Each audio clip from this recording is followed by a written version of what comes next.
Hey, welcome NFL football fans. That time again, time for another edition of NFL Football Talk.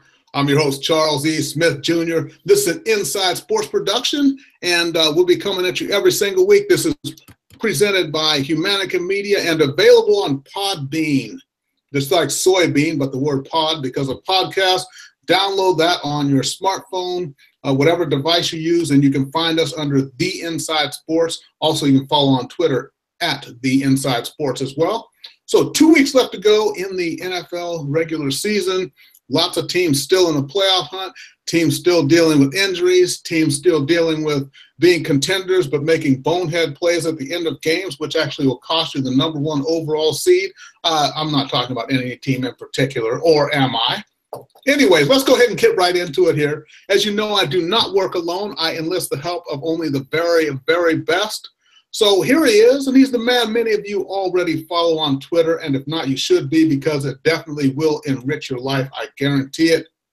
He is the pride of Rutgers University and my favorite East Coast intellectual from somewhere in an undisclosed location in a beautiful and now cold and chilly Southern California, Chris Lardieri. Chris, what's happening out there, man? Charles, as always, thanks for a great intro. Let's not tell our friends in the Midwest and East Coast that it's chilly. It's all relative. But, another really a great week of football. I mean, some compelling games, especially the Patriots and Steelers. And yet again, after another controversial play, you look at what happened with Jesse James at the end of that Steelers game. And then you look at what happened in the Sunday night game with Derek Carr fumbling out of the end zone. I've been watching football a long, long time, and I still don't know what a catch is and what a fumble is and why there's a touchback and when a catcher is a receiver is a receiver or a runner. And, at some point, the NFL needs to look into this. Regardless, the refs got the call right. The rule is the rule. But everyone I talk to is going bat you-know-what crazy over that play in Pittsburgh. Right, and it's to the point where it comes down to this.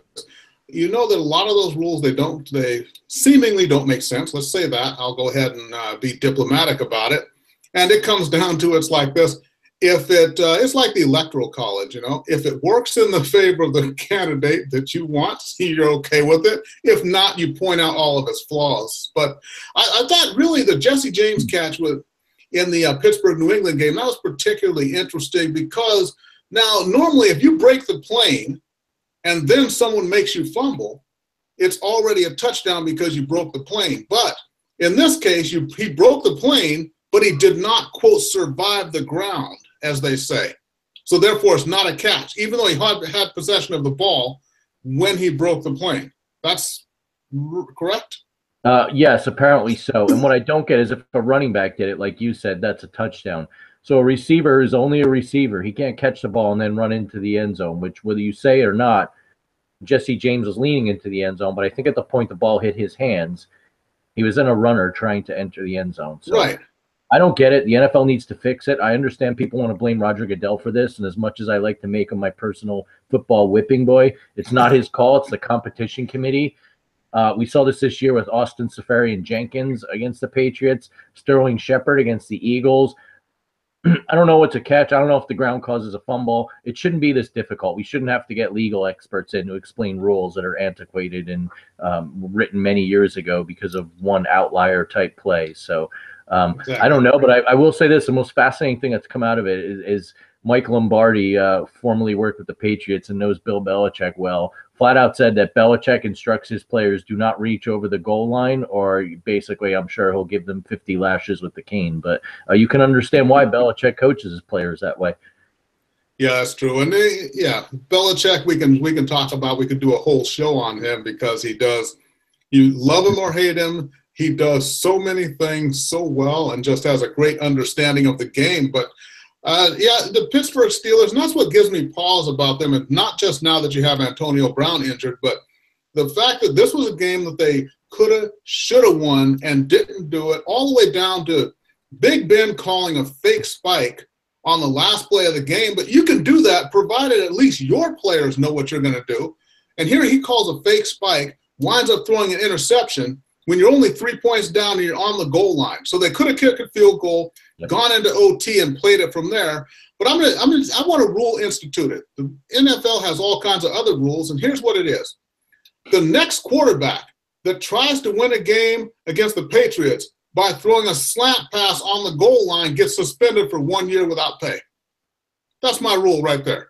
The Russell Wilson, Ben Roethlisberger rule, whatever you want to call it. Yeah, I like it, but you know that players will appeal it and they'll have to knock it down to 8. But anyway, I digress. I agree with you. And ultimately, Roethlisberger threw offensive coordinator Todd Haley under the bus on that play and said he wanted to spike it. So I don't know who it was. It was boneheaded. I mean, even still, if you're going to get the play and you got to follow orders like a good soldier, don't zip it at 80 miles an hour, or maybe not throw it into double coverage. Throw it away if you don't like the look you're getting. But a total mess. And at the end of the day, there are a lot of critics of Mike Tomlin. It's not all his fault, but the guy routinely gets outcoached in big games. And I guess this is exhibit C, D, or E. I'm not sure which one. Yep, that's true. And now you got to look down the road where, as I said, I thought this was kind of the Steelers' year to go if they could just batten down the hatches and put their nose to the grindstone. Now they just made it a lot tougher on themselves. More than likely, that championship game is going to be played in Foxborough. And, hey, but they'll also wind up more than likely having to get past the Jacksonville Jaguars in the second round of the playoffs too. But not that I'm projecting forward too far, but just losing that one game, they made this whole possible trip to the Super Bowl a lot more difficult on themselves. Yeah, definitely. And the way the Jaguars are playing, it looks like the Patriots will get a home game, but it'll be wild card weekend. People forget Jacksonville went into Pittsburgh in October and beat up on them, and that could really come into play here. Yeah, that's true. So let's go ahead and move on here. Still in the AFC, and then we have that Oakland game like you talked about. Oakland playing Derek Carr fumbling into the end zone. We have the whole thing of the closest first down in the history of the NFL with Gene Steratore. And I think Gene Steratore, he knew that was a first down. He did the index card thing just as kind of I think it was a little bit of a joke that didn't land. Because, Steratore, you can tell he really enjoys himself out there. He's a good referee. And he did the index card thing just to make a moment of it. And it's turned into a whole, as Judge Judy says, a kerfluffle. I'm glad we brought Judge Judy into this. Maybe she could determine. She makes $40 million a year. You got to bring her in. Oh, yeah. Well, she makes Goodell's salary. She still doesn't make as much as Ryan Seacrest. But anyway, yeah, that's a first. I've never seen an index card. I saw a ref once in a Jets, I forget who they were playing game, talked about someone giving the opposing player the business. But yeah, I guess that's what it's come down to at the NFL. You need props and whatnot. I mean, I think Gene Steratore would be a good stand-up comedian on his own. He doesn't need to go the Gallagher route. So no more index cards. But yeah, it's amazing. There's at least one issue every week that makes you scratch your head with the referees. And I don't mean to sound like grumpy old man, get off my lawn. But, I mean, we've been watching football for how long? And every week it feels like there's something that never ceases to amaze. But I will tell you, good for you kids out there, here's some job advice. If you do become a referee or understand the rules, you're going to be a commentator about rules like a Mike Pereira, Dean Blandino. You've got a future, kid. Yeah, not that they even get it right every time anyways. They go through the in-depth analysis of why this is a catch or isn't a catch or is a touchdown or is not a touchdown. And then the official comes on the screen and, gives and is 180 degrees opposite of what they said. So even the officials don't even know. The experts who actually officiated the game for years don't really know what is a catch and what is a touchdown at times here. Yeah, it's the NFL's version of being a meteorologist. You're never right, and you can just blame it on someone else when you're wrong. Okay, so also some bad news for the LA Rams, who they really thumped the Seahawks last week. I think it was 45-7 or something like that. I don't have the score in front of me, but hey, their great kicker, Greg the Leg or Legatron, whatever you want to call him, he's out due to back injury. So they have signed another kicker, but that's just a huge blow. And we have a lot of flawed teams as we go into the playoff run here. We got to remember in the AFC, not only Antonio Brown out, but he's expected to be healthy come playoff time. We don't know that is a calf injury. It may take away some of his explosiveness. Remember, for the Patriots, Julian Edelman's already out for the whole year. In the NFC, we got Carson Wentz, who's down for the Eagles. They're starting quarterbacks down. Now the Rams lose Legatron. So it's a good year for some surprise team to get through. Yeah, definitely. As we continue to talk about, it's not always the best team that makes it through, but the healthiest. And I think given this year, a tremendously unbelievable year for injuries to big name players and key players, that the team that's going to be left standing with the most parts intact will really be well placed to make a run to Minnesota for the Super Bowl. And that goes with my next thought here. Roger Goodell got his 5-year contract extension, and it's been a little quiet, but I think what you'll see revived is they'll try and push forward that 18-game season. And I'm submitting to the NFL owners. Good Lord. You look at what's happened this season with the amount of players. Aaron Rodgers comes off injury reserve for one game, gets beaten up, and his team's eliminated, and they put him back. You really think he was ready to play with his screws in his collarbone? Come on, these guys, it's a game that's faster and bigger with players that are stronger. And these guys are getting their heads knocked in. Look at the way Thomas Davis cheap shotted, I believe it was Devontae Adams of the Packers. Right. I mean, even if they are legal hits, these guys are taking a beating. Not just the concussions, but the bumps and bruises. We got a kicker who's so let's not forget about that, football fans. We don't need an 18-game season. We need to keep our best players on the field. We need to address that issue. Yeah, that's true. If anything, they should be rolling it back to 14 games, or maybe even 12 like they did back in the mid-'70s, before they expanded to that 14-game season. That would be something. I think the NFLPA, as much as they have screwed the pooch on a lot of different things, they have got to draw the line at the 18-game season. It just has to be drawn right there. And there's so much money coming in. And to me, it's just almost the just unparalleled just era of greed in the NFL. And not only necessarily with the owners, the players, just everything. All this money keeps getting dumped into it, and all these trips to the cash machine, and all of a sudden, 18-game season. I mean, how much revenue do we make per game? So that's 2 extra games per team. How much more extra millions is that going to be? But there's a toll that's going to be taken, and that is we're going to have a horrible, horrible product coming down into the most important games of the season, the playoffs. Yeah, we are. And you know what? Ultimately, the biggest losers are the fans. They can't afford to go to the games. They get turned off by bad football, and they're going to stop watching. So I think the NFL needs to think about the consumers here, whether they like it or not. Just because you watch a game on television doesn't mean that you're going to put money into the owner's pockets. Yeah, I get it. They make a ton of money off of revenue, but people I know don't go to games like they used to. You'd like to buy a jersey of a player you like, but who knows after 5 years if he's even going to be on that team. So, I mean, these are major issues. There's with the salary cap and the way the collective bargaining agreement works. It's not like the NBA where you can kind of work your salary cap magic and a Steph Curry can stay with the team that drafted him, for instance. So they've got to address these things because, I mean, it's outrageous what people pay for parking just to go to a Rams game at the Coliseum, right, which is an antiquated stadium in LA. So I agree with you. You can't, as they say, pigs get slaughtered, right? That's it. Pigs get fat and hogs get slaughtered.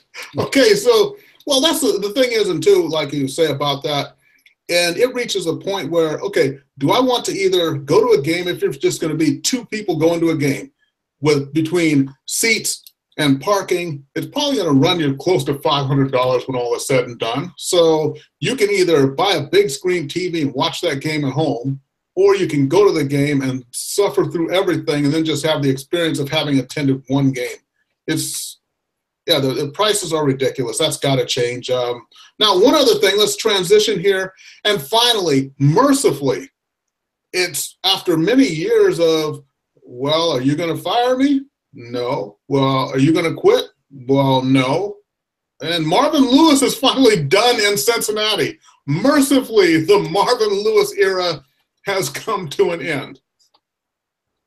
You know what? Let me give you those of you who like the old school R&B. You remember there was a song by Gladys Knight and the Pips called "Neither One of Us Wants to Be the First to Say Goodbye," and that's really what it was with Marvin Lewis and the Bengals. Yeah, I know the song for Marvin is not "You're the Best Thing That's Ever Happened to Me," but enough with the R&B jokes. But yeah, I mean, even still, it came out, I believe it was Chris Mortensen or Adam Schefter from ESPN. I forget. I think they're a tandem now. Reported the Lewis story. And then after the game, he all but denied it or kicked the can down the road, or I don't know what. I mean, the guy can't even get his resignation straight in typical Marvin Lewis Bengals fashion. But I'm amazed he lasted this long. I completely forgot that he was with the Ravens on that Super Bowl team, and he's essentially been with Cincinnati since then. So, really sad to see this era of mediocrity end, aren't you? Yeah, you know what's going to be the worst, though, is that Marvin Lewis is going to leave, and then Cincinnati's probably going to go 4-12 next year or something, and they're going to be pining away for the Marvin Lewis era again. But that's Cincinnati football. Yeah, especially if they try and get Hugh Jackson back, like one of the rumors is postulating. Yeah, well, and maybe Cincinnati doesn't feel as bad as they should about themselves because they've got Cleveland close by. Maybe that's what keeps them optimistic, as they can say, at least we're not as bad as, well, that team. Yeah, I mean, you can't set the bar much lower. Can you go below ground? Because that's the equivalent of that right there.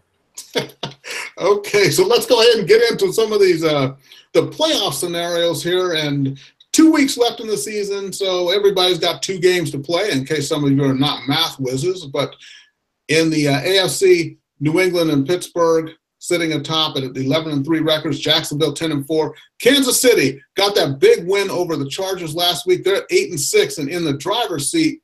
But then nipping at the heels of everybody, we got Tennessee at 8-6, Buffalo at 8-6, currently the wild card teams. And then after that, Baltimore at 8-6, and the Chargers at 7-7, but they're still alive. And the Chargers, thankfully for them, they do hold a tiebreaker head-to-head because they beat Buffalo back in Week 11. So real interesting scenarios there. The Chargers are not quite out of it yet, and we still got to think about Tennessee, though. 8-6, got that wild card spot, but they've got the Rams coming up and Jacksonville in Week 16. Yeah, and what's really amazing, let's look back when Buffalo came to L.A. to play the Chargers. They, for whatever reason, started Nathan Peterman at quarterback, and that really could come back to bite them. Yep, there we go. And then in the NFC, 12-2 Philadelphia, 11-3 Minnesota, the Rams and New Orleans sitting at 10-4, and then right behind them, taking the first 2 wild card spots if the season were to end today, which it's not. Carolina at 10-4, Atlanta at 9-5, and then a slew of 8-6 teams: Detroit, Seattle, and Dallas after that. But Atlanta, they've got New Orleans this week, so that's going to be a huge game right there. They're still not assured of a playoff spot. And Atlanta, when we look at it, ending with New Orleans and Carolina, they're kind of in a spot where they can control their own destiny, but it's not going to be easy for them. No, definitely it's going to be 2 rough and tumble matchups just to get in. So still a lot up in the air, especially in that NFC South. Yeah. So, and then we got Detroit as at 8-6, but like I said, they haven't beaten any good teams yet. And when you talk about a team not having any tiebreakers, Detroit has losses to New Orleans, Atlanta, and Carolina. So it's going to be kind of hard for Detroit to get in. And if they tie in any way, shape, or form, they're going to have to finish with an outright better record than Atlanta to beat Atlanta to get in. So kind of tough luck for the Detroit Lions there. Not looking good. Okay, so here we go. We're going to get into the picks of the week. And when we do this, normally we do 5 games, but this week the games were, well, what can I say? A lot of them were not that interesting. So we're going to pick the 2 best games of the season, or excuse me, of the week here, and just go with that. So on the season, we're pretty close here. I'm at 39-26. Chris is now 1 game behind as he continues his late season charge to try to beat me in the overall. He's at 38-27. And Chris, you're doing well. Let's go ahead and break down that first game. Thank you. Yeah, I want to thank myself for picking the Steelers. I would have had a perfect 5-0 last week. I never learned. But big NFC South showdown, as we mentioned. Atlanta goes into New Orleans to play the Saints. They played earlier this year in a really good, close and surprisingly low-scoring game that the Falcons won thanks to a late interception. Watching the Falcons on Monday night, I mean, the common theme that I noticed this year, they're not getting Julio Jones the ball enough. Not quite happy with the way Matt Ryan's playing. I don't know if you can blame that all on Steve Sarkisian, but I will anyway. And I think the big question for me is the defense. You know, Jameis Winston really had a chance to win that game and lit them up through the air. And the first time around, the Saints really played it close. I think with Kamara and Ingram running the ball so tremendously this year that Breeze doesn't necessarily have to keep chucking that ball. And when he does, he's got Michael Thomas. I like they're at home. I like that the way that defense is playing, and they've got two good young cornerbacks who I think could probably shut down Sanu and Jones. And I'm going to pick the Saints to win. Yeah, well, you got the Saints. That's a tough one there because the Saints. It would be advantageous for them to have this game, and it would be nice for them to win this game. But the Falcons have to win this game. So you're going to go ahead and pick the Saints to beat the Falcons, a desperate team that has to win, the reigning NFC champions. You think they're going to go into New Orleans and lay an egg in the biggest game of their season? I don't know if they'll lay an egg, but I think they'll lose. I don't care that they were champions last year. They're not playing like it. And I think ultimately, with the way the South is shaking out, if you lose a game or lose two down the stretch, you might be home watching the playoffs come January. So I think there's just as much desperation, and the Saints are going to want some revenge. Yeah, that's true. And you know what? Despite my dramatics, I'm going with you here. I think New Orleans, more well-rounded team. They're playing at home, and I know what Atlanta, and I'm not trusting Matty Ice here down the stretch. Atlanta's a 5.5-point underdog. Some of you may want to look at that, but we're only picking winners here, not against the spread. So we are both going with the New Orleans Saints in this game. Could we agree? So I guess regardless, it's not going to make much of a move in the win-loss differential. Probably not. But then again, with Common Core math, you never know what might happen at the end. Don't get me started on that. Okay. And then the big game we got here, and this is playoff implications just abound. 2 8-6 teams. The Seattle Seahawks, who just got devastated, blown away at home against the Rams last week. They'll be in Dallas this week. Dallas at 8-6 also, clinging to their playoff lives and getting Ezekiel Elliott back. So, he's going to be kind of hungry to run against that Seattle defense.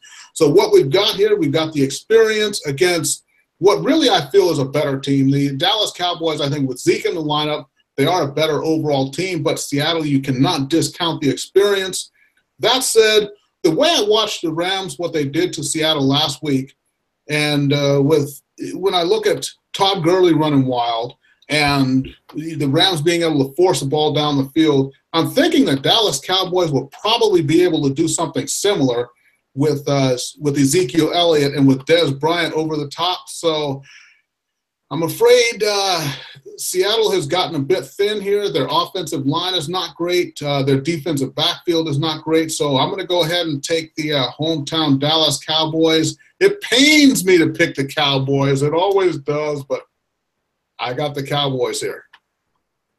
Yeah, I've been going back and forth on it too. I would think that typically looking back at the Seahawks after getting a whipping like that, they bounce back. But I think a key player on that defensive side of the ball that they're missing that not a lot of people are talking about is Richard Sherman. A lot of people think he's overrated, but teams are just picking on them through the air. And, you can have as great a pass rush as you want, but the receiver's open, you've got enough time to throw, and Dallas has a good offensive line. I think they're going to exploit that. I think having Elliott back will help, and unfortunately, I'm going to have to agree with you and pick the Cowboys here as much as it pains me.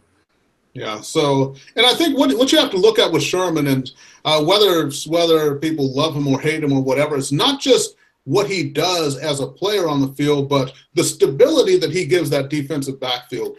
And, really the main man in the Legion of Boom. So they're missing him, and I think everything kind of comes together this week for Dallas. And all of those, it was Russell Wilson. I watched last week, and that was terrible. He's such a competitor, and he was doing all he could, and there was just nothing that he could do against that Rams defense, and they couldn't move the ball, and the Seattle defense can't stay out there on the field all game long. So unless Zeke goes out there and gets a really bad case of the yips, I think this is Dallas' game here. Yeah, and look, Dallas still has a glimmer of hope in the playoffs. They're playing with some momentum and some urgency, which helps. That's true. And Dallas, when we look at that playoff race, they've got Philadelphia coming up in the last game of the season. So it really depends on, and with Carson Wentz out, they may take that game as well. And also, if Philadelphia has home field locked up, possibly, then we don't know if Philadelphia may rest some of their starters or not. So Dallas, definitely, if they win this game, they have a realistic puncher's chance of getting into the playoffs next weekend, in week 17. Definitely. And who would have thought that just a few weeks ago? Yep, exactly. So those are the picks of the week. We're both agreeing. We're both taking New Orleans. We're both taking Dallas. And now, everybody, comes the segment that we love, you love, everybody loves. And let me just tell you how close the margins are. We look at last week when we did our Gambler's Delight picks. And I said to go ahead and take the San Francisco 49ers and give 2 points. And what happens? They only win by 2 points, so I would have lost. Whereas Mr. Lardieri says, take the Steelers and 3 points. And what happens? The Steelers only lost by 3 points, so you would have actually won that bet.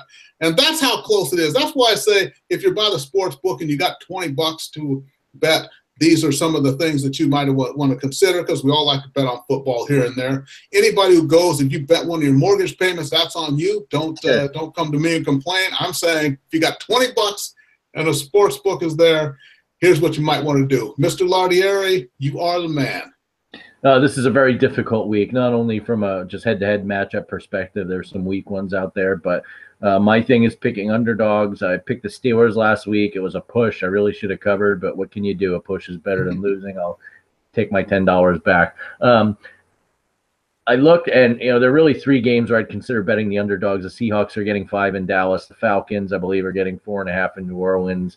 I don't think either of those teams are going to win, never mind cover. However, there's one home dog out there that I like, and looking at it on paper, you're going to think I'm a little bit crazy for giving this advice, but I'm going to say take the 49ers getting 4.5. If it moves up to 5, gladly take that extra half point. So I think the Niners are going to win, not necessarily, but I think they'll make it close. One of kind of the under the radar stories here in the last 3 weeks is the way Jimmy Garoppolo has been playing. Got traded from the Patriots. They didn't throw him to the Wolves right away. They let him learn the offense, and the guy's been playing excellent and led a nice come-from-behind win against the Titans last week. You and I know how the Jaguars are. Everyone loves them now. They're the darlings of the AFC, the sleeper team. But this is a team that traditionally has been up and down. They've had 2 key games at home last week. They're going to travel on the road to San Francisco. This could easily be a game where they're looking ahead to next week in a key AFC South division matchup against the Titans, potentially for the division title. I think they look forward a little. Could be a 3-point game if that's the case, and the 49ers only lose by a field goal. Take the points. One little thing we'll hit on here in our fantasy segment, Robbie Gould has been kicking out of his mind the last few weeks. So if it does come down to a field goal, I like his leg over Josh Lambo. So kind of a desperation pick, a little bit of a slim pickings. The wise guys are not on our sides with the underdogs, but why not take a shot with Jimmy G and the 49ers getting the points? All right, well, and mine, I was looking at actually playing the one of the games was the Saints and the Falcons. I was thinking about playing the over there, but what I'm going to do is the Seattle and Dallas game. The over-under is 47 points. I like Dallas to go out there and put up a lot of points out there. So I'm going to say take Dallas, or not take Dallas, but play the over on that Seattle and Dallas game, over 47. And I think with the 2 teams combined, we should easily make that. So everybody, go ahead, take Chris's pick, take the Niners in those points, and play the over 47 on Dallas and Seattle, and hopefully you'll be thanking us both next week. All right. Okay, so here we go, everybody. Now comes our last segment, which is Mr. Lardieri. He is the expert here, many years of experience, fantasy football. Get out the pens and paper, everybody, and listen, take notes. Mr. Lardieri, you have the floor. Charles, I want to thank you. The fantasy gods have been on my side this year, you giving me an outlet to discuss my fantasy wisdom. My team won by 1.1 points in the semifinals. It's on to the championship game. Thankfully, Julio Jones got just enough catches and a mediocre performance. And when I went back and looked at the stats, I took my own advice. I started Jimmy Garoppolo. He outscored my other quarterback, Marcus Mariota, by 1.1 points, thus giving me the margin of victory. So hopefully you out there played him and won your playoff matchups. This week, we mentioned this before, Nick Foles is out there. He really had a good game against the Giants. The Raiders don't have the greatest defense, and I don't think they're playing for much. I think he'd be a good start if you needed to stream a quarterback this week. Joe Flacco has got a nice matchup. He had a pretty good game against the Browns, and now he gets the lowly Colts coming into town, and they're on the playoff push, so give him a start if you're really in need of a quarterback. You look at running backs. There's a guy out there with Green Bay, Aaron Jones. I know Williams has been getting more of the carries, but with Rodgers going back on the shelf, he may be getting some carries here in what could be a meaningless game against the Vikings. And then the three positions every fantasy player loves to hate can really come into play here and help you win the title. If you need a tight end, Kyle Rudolph's been hurt. Luckily, he played last week. I'm not sure if he will this week, but Charles Clay from Buffalo has been doing pretty well. And with Tyrod Taylor and he getting into a rhythm and that team making a playoff run, I think he's a good choice to plug in if you need a tight end. On defense are two teams I like this week. The Saints really threw a dud against the Jets, but I think they're due to give a few turnovers or 10. And the LA Chargers defense has been playing well all year, although they got lit up by Alex Smith and Kareem Hunt last week. Another team making a playoff push. They got a great pass rush. I think they can generate some turnovers. And then the Steelers coming off that tough loss to the Patriots go down to Houston. Other than DeAndre Hopkins, they don't have much to offer, and the Steelers have been a very steady defensive team this week. Pick them up. And as we mentioned earlier, kicker, you need someone out there. Robbie Gould put up 24 points last week, and he's just been a man on a mission making field goals left and right. If your kicker gets you 10 points or more, you should be happy. Gould's been averaging more than that. Go pick him up. I did it. You laugh, but these little kind of point differentials come down to those positions you love to hate. I mean, but they can make the difference here in the championship, winning some money and buying a few extra Christmas presents, and that's what it's all about, right? There you go. Playing situational fantasy football. That's what it comes down to. That's what you do there, Mr. Lardieri. That's all it is. It's money ball for fantasy football, right? I may go ahead and watch that again this week. It was either that or Two for the Money. I don't know which I want to see. Two for the Money is a flawed movie, but there's something about it that I really like. I don't get it. Yeah, I think it's just the gambling aspect, and you know how we are. We like anything Al Pacino's in, right? Yeah. Hoo-ah. Okay, so everybody, remember every single week right here, all the way through the season and through the playoffs and the Super Bowl, the show is NFL Football Talk. This is an Inside Sports production and presented by Humanica Media. Remember the Podbean app, Podbean. Download that on your smartphone. You can get us on the go wherever you are.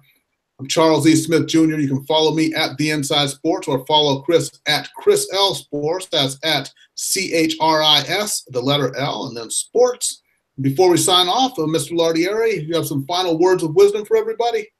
Yeah, first of all, apologies for the coughing and scratchy voice. Cold and flu season's going around, but managed to get through it unscathed, knock on wood. I just want to wish everyone a Merry Christmas. Enjoy those Christmas Eve games. It's actually a Christmas night game with the Eagles and Raiders, so if you got enough food and presents and everything else, I guess I could divert your attention, although you'd have to endure John Gruden for a few hours. But, everyone be safe. Happy holiday season to you. Hope to see you next week in what looks like could be a even more compelling Week 17 matchup with a lot of playoff berths on the line. Yeah, that's true. Definitely Merry Christmas, Happy Holidays, Happy Hanukkah, Happy Kwanzaa, whatever you may be out there. But, it is that time of the year, time to be with the loved ones and just appreciate things. That's what it comes down to. It doesn't matter what your personal beliefs are. Just, enjoy and appreciate life this week. Enjoy the football games and everything. We'll see everybody next week, and can't believe that 2017 is almost over. This is the last show I'll be wearing my Santa Claus hat. Maybe I'll break it out for one show because New Year's isn't here yet. Deliver some late presents to everybody. Remember, I'm Charles E. Smith Jr. and for Mr. Chris Lardieri, thank you for watching NFL Football Talk. This is an Inside Sports production. We will see everybody next week. Enjoy the games and Merry Christmas.